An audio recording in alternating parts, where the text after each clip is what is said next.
Isaac, you ready for that thermal exam next week? No. Have you heard about the project for designing machine elements? No? What?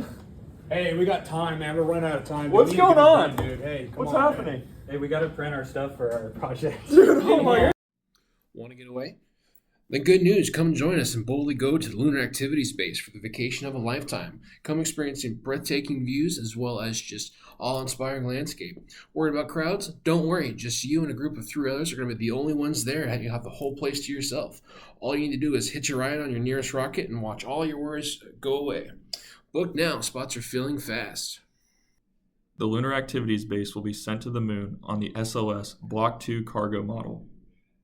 The Lunar Activities Base has an aluminum hull which features an isogrid design on the exterior for reinforcement from internal pressure and launch forces.